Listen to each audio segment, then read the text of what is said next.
All right, let's dive in. We're about to go on a journey through some of the questions that really define us. From the quiet mysteries happening inside our own heads to the loudest echoes of history and all the way to the blinding edge of science. So, are you ready to explore the limits of what we know? You know that feeling, right? We have all been there. That maddening, frustrating feeling when you know a word, you can practically taste it, but you just can't find it.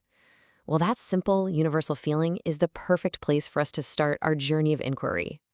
First up, we're turning the microscope inward. We're going to dive deep into the really profound puzzles that exist right inside our own minds and bodies.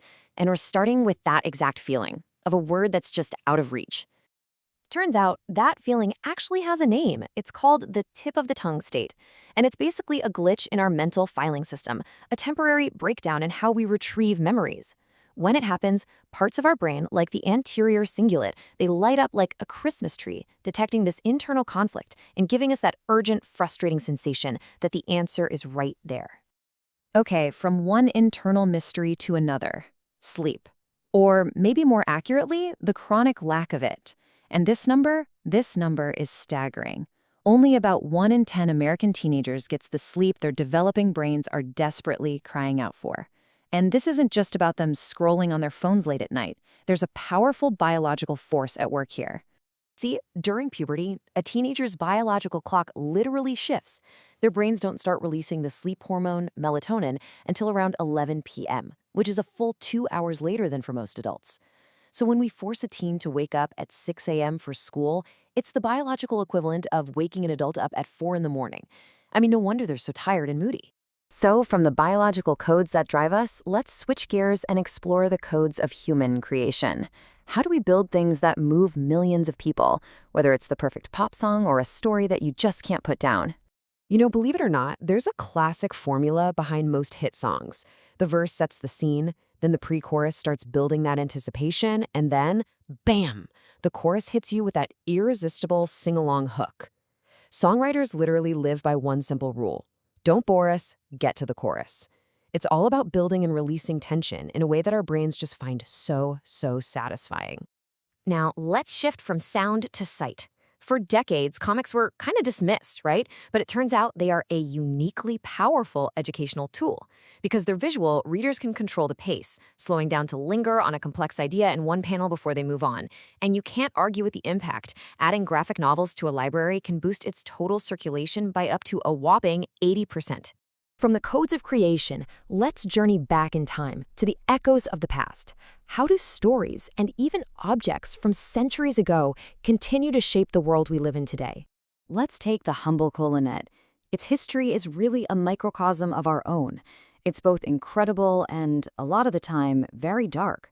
It went from being a sacred community-building seed in West Africa to a currency for the slave trade, then a smuggled symbol of cultural preservation, and eventually a key ingredient in both Coca-Cola and military-grade stimulants. What a journey. And that journey, from a natural resource to a mass-produced product, brings us right to our modern world. Today, only about 7% of our global economy is circular, meaning we reuse and recycle materials. The vast majority is just linear. We take, we make, and then we waste. But it wasn't always this way.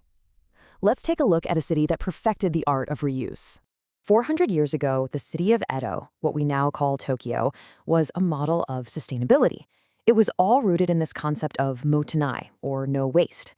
Everything had a second, third, or even a fourth life. Houses could be taken apart and moved. Kimonos were repurposed over and over until they were literally ashes. And even a broken piece of pottery was reborn as art through a practice called kintsugi. But history isn't just about objects and economies, it's about people and their legacies. And let me tell you, few legacies are as fiercely debated as this one. Was Alexander the Great really all that great? Well, it completely depends on your perspective, doesn't it? Was he a heroic liberator who spread a new age of culture across the known world? Or was he a power-hungry tyrant whose conquests left a trail of utter destruction and whose empire immediately fractured the second he died? The truth is, history is rarely simple, and his story is a perfect example of that complexity. This whole debate about good and bad serves as the perfect gateway to our next section, the moral maze. let's move from the tangible past into the abstract world of philosophy to tackle some of our most complex ethical dilemmas. To do that, let's try a little thought experiment. So meet Jojo. His father is a brutal dictator, and Jojo has grown up entirely within the palace walls, in a world where his father's cruelty is celebrated as strength. This is the only reality he has ever known. So when Jojo grows up and becomes just as cruel as his father, here's the crucial question. Is he fully to blame? Can we hold him morally responsible for his actions when his entire sense of right and wrong has been so profoundly warped since the day he was born? Well, philosophers are completely split on this. The deep self view says, yes, he's responsible. His actions come from his truest values. It's like a tree that grows crooked because it was planted on a slant. But the philosopher Susan Wolf, she disagrees. She argues he lacks moral competence. He never had a real chance to learn right from wrong. Kind of like a colorblind person being asked to describe a rainbow. You know, this whole question of our inner state brings us to the ultimate puzzle, consciousness itself. It's not just being awake, it's that subjective, internal movie of your life. Think about a cup of coffee. Science sees chemicals and neurons firing, but you experience the rich smell, the warmth, the taste. That inner experience is consciousness, and honestly, it remains the biggest mystery in all of science. And for our final section, let's see what happens when these huge philosophical questions collide with the hard realities of science and technology. And we're going to start with a classic of science fiction. We all know what lasers look like, but how do they actually work? Well, it boils down to a process called stimulated emission. Imagine a room full of electrons, all of them buzzing with extra energy. If you hit just one of them with a particle of light, a photon, it releases a second photon that's a perfect identical twin of the first. And this kicks off a massive chain reaction, creating a powerful, organized beam of light. Yeah, unlike a light bulb, which just sprays messy, multicolored light in every direction, a laser is disciplined. It's a single color, and all its light waves travel in perfect lockstep. This is what gives it its power, but it's also why those sci-fi blaster battles are so unlikely.